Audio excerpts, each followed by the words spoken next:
Hello everyone, আমার নাম তন্ময় ভৌমিক এবং আমি একজন ডিজাইনার।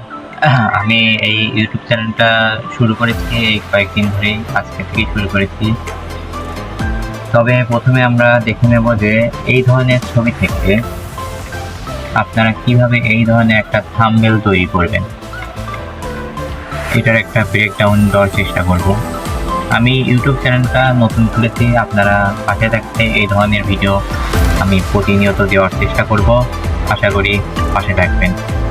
আচ্ছা, কথা না বলে শুরু করি আমার ভিডিও।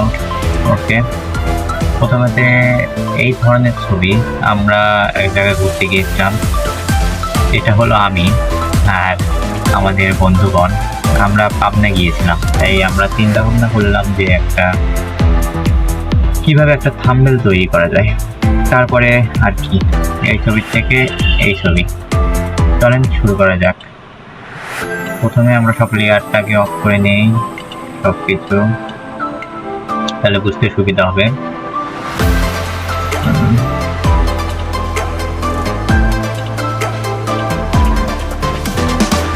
প্রথমে আমরা যেটা করেছি সেটা হলো, প্রথমে একটা ইমেজ নিয়েছি, ইমেজটাকে ক্যামেরা ড্র ফিল্টার দিয়ে এটাকে কালার অ্যাডজাস্টমেন্ট করে, কালার ব্যালেন্স ঠিক রেখে তারপরে কাজটা করেছি। তারপরে একটু লাইট দেওয়ার চেষ্টা করেছি, হালকা কালার ব্যালেন্স ঠিক করেছি। তারপরে একটু লাইট উপর থেকে নিচ থেকে পাশ থেকে এটা রিমুভ করে এই ছবিটাকে কালার দেওয়ার চেষ্টা করেছি। এই যে কালার তারপরে দশজন মান করেছি।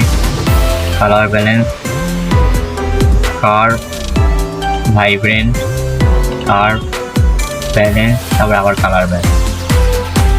তারপরে আমরা এখান থেকে এই পাশ থেকে, অর্থাৎ এই পাশ থেকে একটা গ্রেডিয়েন্ট, মানে একটা গ্রেডিয়েন্ট নেওয়ার চেষ্টা করেছি, এটা দিয়েছি। এই যে এই পাশ থেকে একটা গ্রেডিয়েন্ট দিয়েছি, যাতে মনে হয় যাতে একটা আকাশের কালার, মানে আগে ছিল এটা, এখন এটা, যাতে মনে হয় এটা রিয়েলিস্টিক। আর তারপরে চিন্তা ভাবনা করলাম এখানে কি দেওয়া যায়। পরে আমরা যেহেতু পাবনা, এটা লালন শাহ ব্রিজ রূপপুরে, সেজন্য আমরা এখানে পাবনা অ্যাড করার চেষ্টা করেছি। এই যে পাবনা লেখার পরে ডিজাইনটা মারাত্মক লাগছে।